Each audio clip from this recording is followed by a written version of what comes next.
Bueno, buenas noches. Soy Patricia Conti, aunque parezca como Tomás Moreno. Bueno, a todos muy buenas noches y bueno, de parte de los miembros del capítulo de trastornos cognitivos, conductuales y demencia, le damos a todos la bienvenida por estar hoy con nosotros otra vez. Hoy el doctor Augusto Vicario va a presentar 3 trabajos basados en la salud mental en un grupo de pacientes con enfermedad cardiovascular en este tiempo de pandemia por COVID-19. Iniciamos primero, como siempre, con un debate y luego organizamos, primero la exposición y luego el debate, que lo vamos a realizar como siempre levantando la mano. Les pido a todos, bueno, que tratemos de tener muteados los micrófonos para que pueda ser prolija la exposición del doctor Augusto Vicario. Bueno, muchas gracias. Augusto. Bueno, gracias Patricia por la presentación. Como siempre digo, para mí es un gusto poder participar e interaccionar con otras sociedades que digamos, son distintas a la Sociedad de Cardiología. Y en esta noche la idea era comentarles 3 estudios que realizamos en el Instituto Cardiovascular de Buenos Aires junto al doctor Cerezo. Son 3 estudios en los cuales evaluamos los trastornos conductuales de los pacientes con enfermedades vasculares y o con factores de riesgo vascular. Y la idea de estos 3 estudios es hacer una comparativa y ver cuál ha sido el impacto que la pandemia y las medidas sanitarias que de ellas se desprenden han tenido sobre los trastornos conductuales en este grupo de pacientes. Para empezar, a ver.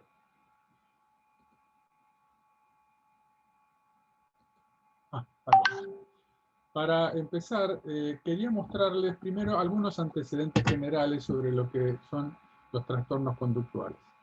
El más importante de ellos es sin duda la depresión. La depresión tiene una prevalencia que en menores de 65 años oscila en un 7% y va aumentando a medida que aumenta la edad, siendo entre un 5 y un 20% en los mayores de 65 años. Es interesante porque prácticamente en los últimos 30 años la depresión, su prevalencia, se ha incrementado en un 50% en la población general. Y más interesante aún porque entre el 15 y el 20% están presentes en los pacientes que han tenido un infarto de miocardio. El otro dato interesante es que entre el 30 y el 40% de los pacientes con cuadros depresivos se encuentran en la atención primaria y pasan por esa atención muchas veces sin ser diagnosticados. Por eso es que más del 50% de los pacientes que tienen algún trastorno conductual, entiéndase ansiedad, depresión, estrés crónico sostenido, son subdiagnosticados y por lo tanto son subtratados. Ahora, yendo a algunos antecedentes particulares, es importante saber que la depresión ha sido reconocido como un factor de riesgo vascular independiente y un indicador pronóstico de la cardiopatía isquémica, ya desde los trabajos del Precursor Study en la década del 90. Y más recientemente, en el año 2008, la Sociedad Americana del Corazón, conjuntamente con la Sociedad Americana de Stroke y la Sociedad de Psiquiatría Americana, han reconocido a la depresión por la evidencia obtenida hasta el momento en distintos trabajos y publicaciones de investigación como un factor de riesgo para la enfermedad vascular. Y más aún, en el año 2014, las mismas sociedades en un nuevo documento conjunto han determinado y recomendado la importancia de tamizar a los pacientes en este factor de riesgo, es decir, tratar de identificar la depresión en los pacientes justamente para poder estratificar el riesgo de los mismos. Otra cosa interesante es que los pacientes que presentan depresión asociado con síntomas de ansiedad incrementan aún más su riesgo. Y esto está visto muy claramente en los pacientes que sufren insuficiencia cardíaca, en los cuales el número de descompensaciones y hospitalizaciones y mortalidad se ve incrementada cuando la depresión se ve asociada con síntomas de tipo ansioso. De manera que para finalizar y entender que los trastornos neuropsiquiátricos y la enfermedad cardiovascular tienen una relación bidireccional. Y eso es lo que quiero mostrarles en las próximas diapositivas. Para poder entender ¿Dónde han sido realizados los estudios? Quiero mostrarles esta recta del tiempo y mostrarles dónde se ubicaron los estudios. En diciembre del 19 se dio por iniciada la pandemia COVID-19. En marzo del año 2020 se inició la cuarentena o aislamiento social preventivo y obligatorio en la Argentina, la cual duró prácticamente más de 7 meses y finalizó en los primeros días del mes de noviembre del pasado año. Y aproximadamente entre abril y junio empezaron a aumentar los casos y se consideró el inicio de la segunda ola de COVID-19 en la Argentina. De manera que nosotros entonces realizamos 3 estudios. El primer estudio fue antes de la pandemia COVID-19, un estudio que denominamos EPICA, que tenía que ver con el estudio relacionado a la prevalencia de depresión y ansiedad en los pacientes cardiovasculares. Sobre una muestra de 1.035 pacientes, se realizó entre octubre y noviembre del año 2016.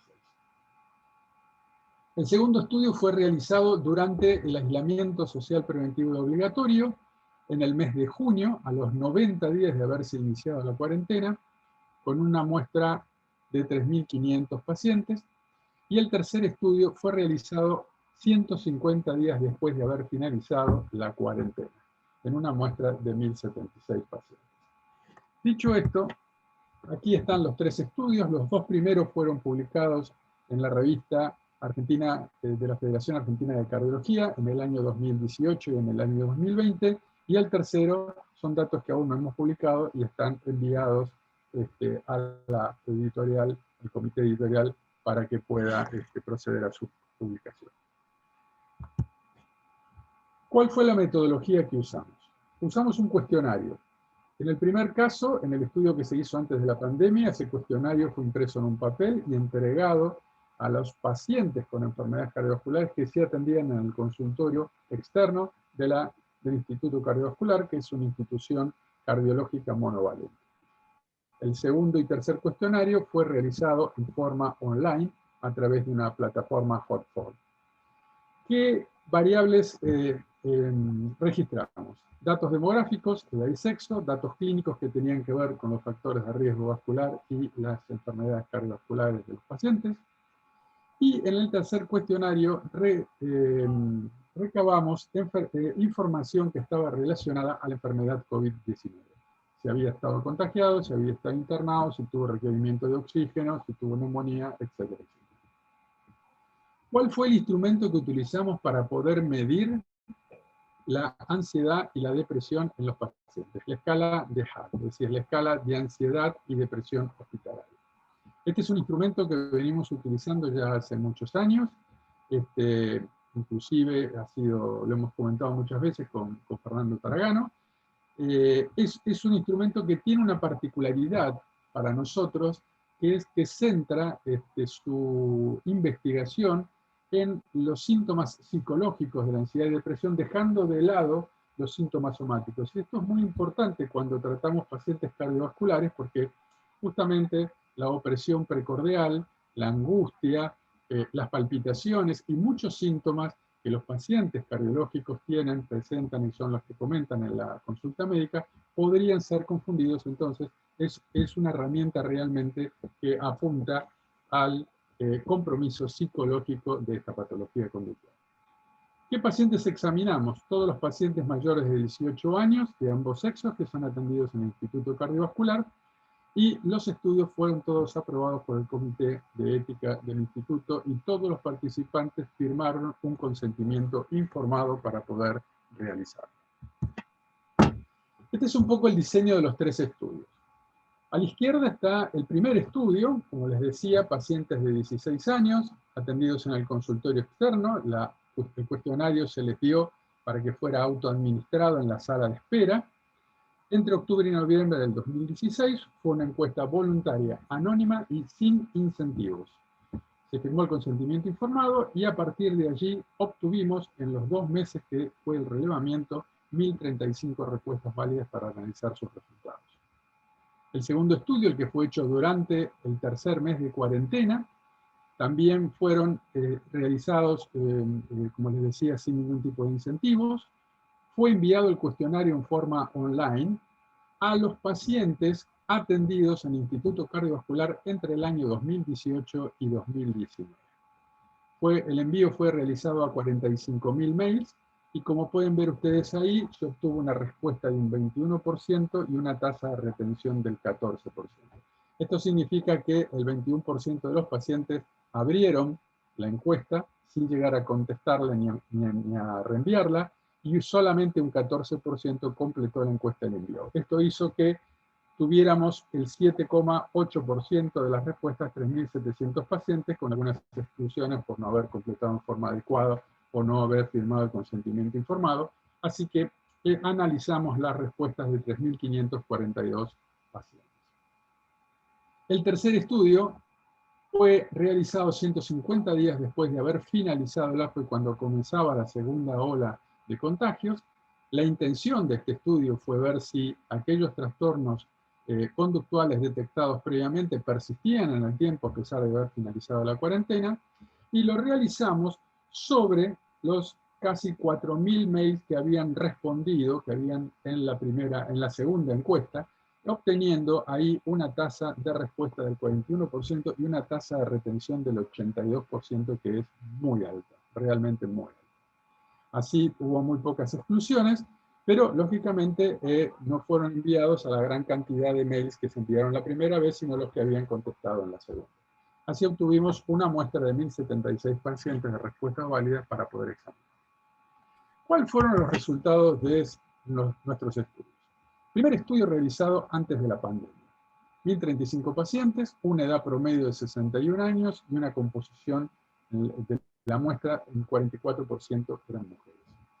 Como pueden ustedes observar, el 20,8% de los pacientes presentaban ansiedad, casi el 10%, 9,8% depresión, y el 21% un trastorno combinado entre ansiedad y depresión. ¿Cuáles fueron los principales hallazgos? Interesante, el sexo femenino predominaba tanto, son con mayor prevalencia de ansiedad, 26 versus 16, y la depresión, lo mismo, fue un poco más importante en los hombres que en las mujeres. Las líneas horizontales están mostrando la prevalencia en la población general de ansiedad, más o menos un 10%, y un 5% la prevalencia de depresión. Otros datos importantes fue que todos los pacientes que presentaban estos trastornos conductuales encontraban una asociación con las conductas de riesgo. Prácticamente el 70% de los pacientes con depresión mostraban sedentarismo y el 20% mostraban asociación con el tumor. Y cuando se analizó el factor de riesgo sedentarismo, que fue muy importante en su prevalencia, con los distintos grados de depresión que presentaban los pacientes de acuerdo a la escala HAD, se ve que presentaban una relación dosis-respuesta, es decir, a mayor compromiso conductual, mayor depresión, la cantidad de pacientes depresivos era mayor. A medida que el HAD era normal, la cantidad de pacientes sedentarios era menor. El segundo estudio, que fueron 3.542 pacientes, la edad promedio fue similar de la muestra, 60 años, aquí hubo un poco más de mujeres, 54%, mostró que la ansiedad era un 13,5%, 16% la depresión y un 24% un trastorno combinado. Después vamos a comparar los números para poder verlos. Nuevamente, cuando dividíamos por sexo la prevalencia de ansiedad y depresión, la ansiedad en las mujeres era mucho más prevalente que en los hombres, 17 versus 8%, y la depresión también fue más prevalente en las mujeres que en los hombres. Nuevamente, como podrán ver ustedes, la depresión se asoció a conductas de riesgo como fue el fumar o el sedentarismo. Y lo interesante de esta muestra fue que el 40% de los pacientes que presentaban algún tipo de trastorno conductual habían incrementado el consumo de psicofármacos, 30% habían incrementado el número de consultas médicas, siendo los aumentos de la presión arterial, la presión precordial y las palpitaciones los síntomas más frecuentes por los que consultaban, y el 70% presentaba algún trastorno del sueño, ya sea dificultad en conciliar el sueño, despertares nocturnos, falta de reconciliación del sueño o despertares muy tempranos. La tercera muestra, que es la que realizamos después, la última realizada después de la cuarentena, 1076%, 63% la edad, 59% de mujeres, otra vez vuelve a mostrar un 21% de ansiedad, casi el 20% también de depresión y un trastorno combinado del 26,8%.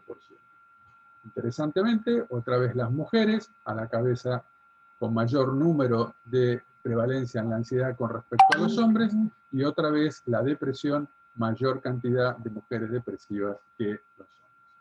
Cuando se analizan, fíjense ustedes, la relación con las décadas de la vida en cuanto al puntaje del HAT ansiedad y el HAT depresión, se puede ver que prácticamente no ha habido diferencias en el puntaje a lo largo de las distintas décadas cuando consideramos la depresión, pero sí el puntaje es mucho más elevado en la ansiedad en las personas jóvenes con respecto a las personas mayores. Cabe señalar, como después vamos a ver, que nuevamente el consumo de psicofármacos, los trastornos del sueño y el aumento en el número de cigarrillos fumados fue prácticamente similar que aquellos que fueron mencionados durante la cuarentena. Y entonces comparemos un poco las tres muestras. Y acá tenemos una síntesis. En el primer lugar he puesto los resultados de una encuesta reciente, en el año 2018, sobre casi 4.000 pacientes en población general del doctor Estañaro, donde se ve que la prevalencia de ansiedad es del 9,4% y de 5,7% la depresión. Y acá ustedes tienen los resultados que hemos visto nosotros.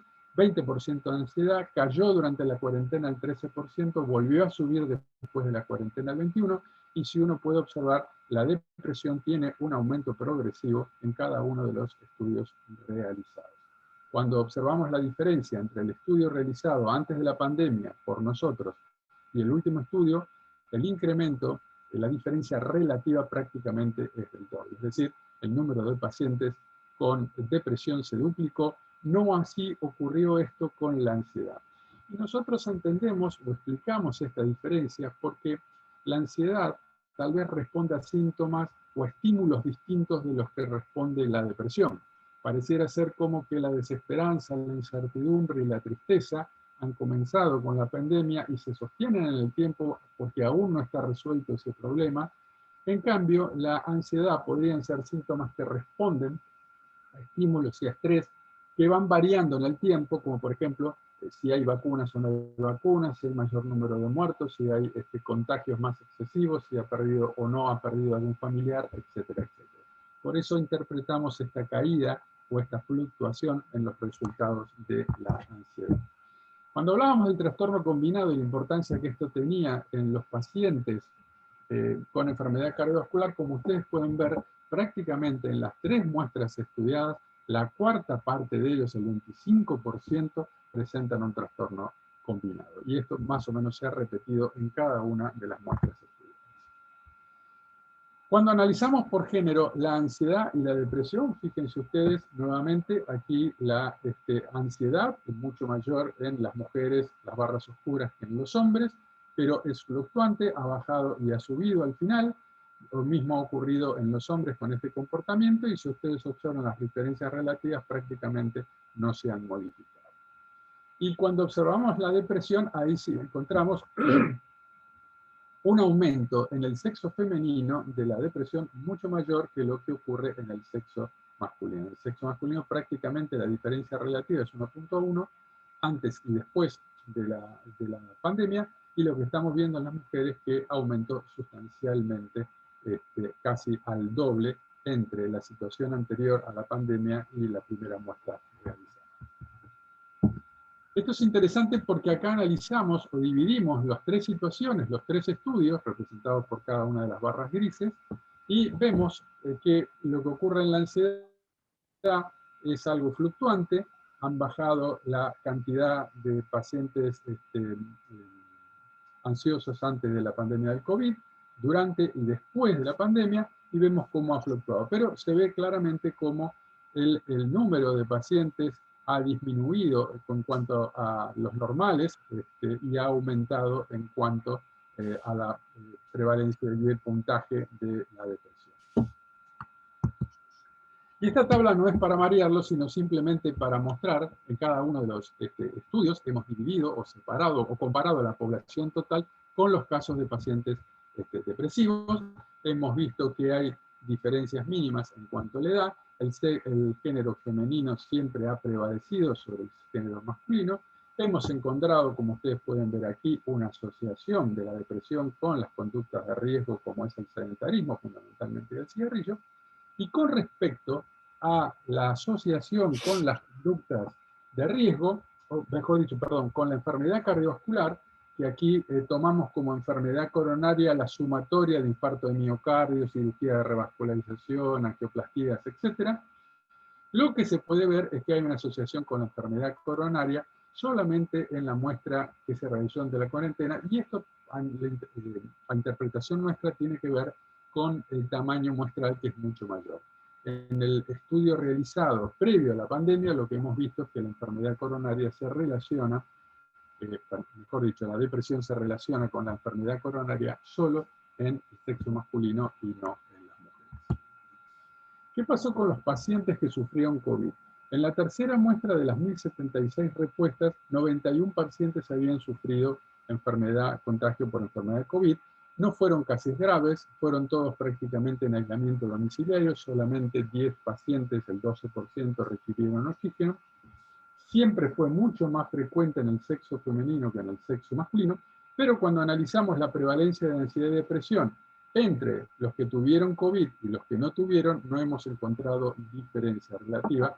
Probablemente el número sea escaso, son 90 pacientes, es un 10%, pero han sido todos casos leves. Esto va un poco en contra de otros estudios que hemos encontrado en la literatura, donde se ha visto que los pacientes con un diagnóstico psiquiátrico de depresión y ansiedad previo a la internación por COVID han mostrado una mayor mortalidad. Estos son resultados que están ajustados a una regresión lineal que tiene que ver con las comorbilidades presentes y la edad de los pacientes, pero lo que se pudo ver es que hubo mucho más muertes ligadas a los pacientes que tenían un diagnóstico psiquiátrico previo que a los que no lo tenían. Y el mayor efecto lo tuvo a las 2 semanas de internación, donde se puede ver que aquellos que tenían un diagnóstico previo, el 35% fallecía respecto al 14% de los que no tenían ese diagnóstico previamente realizado.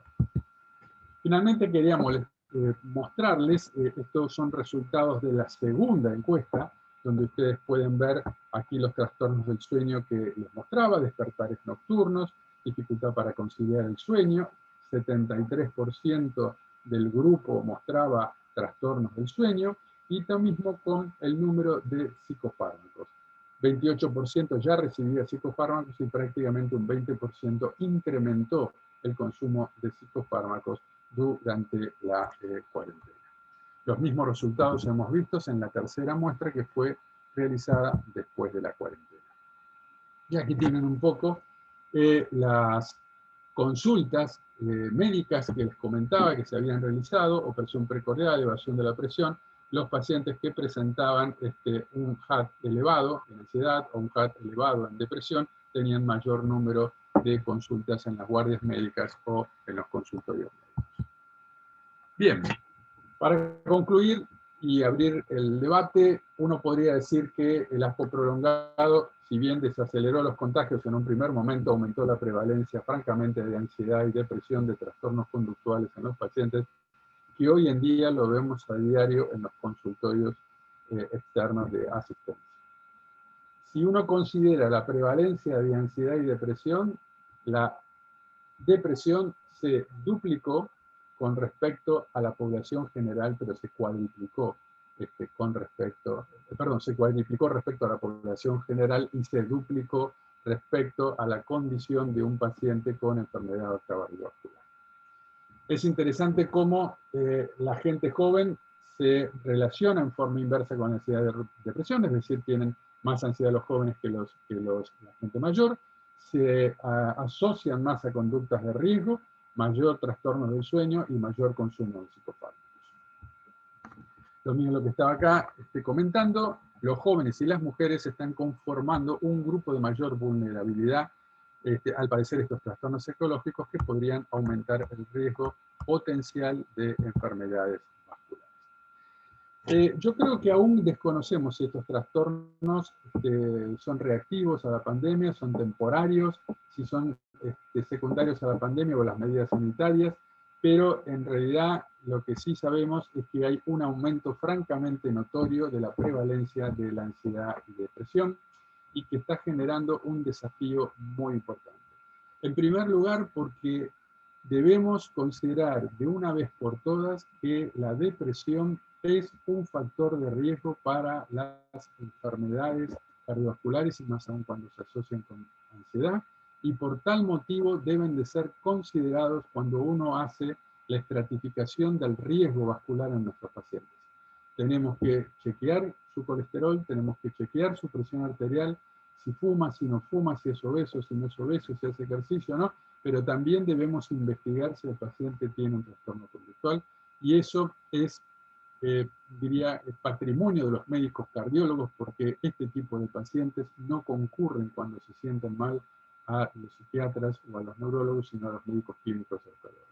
Y así como entonces poder reconocer, tenemos que entender que como clínicos, médicos clínicos, el diagnóstico de estos trastornos es diagnóstico clínico, y por lo tanto debemos abordar su tratamiento, ya sea recomendando terapias cognitivas conductuales, que son las que más han resultado tener evidencia sobre el mejoramiento de estos trastornos, o bien a través del uso de psicofármacos. Y con esto es todo. Muchas gracias por haberme escuchado, y por supuesto estamos abiertos al debate para discutir estos temas.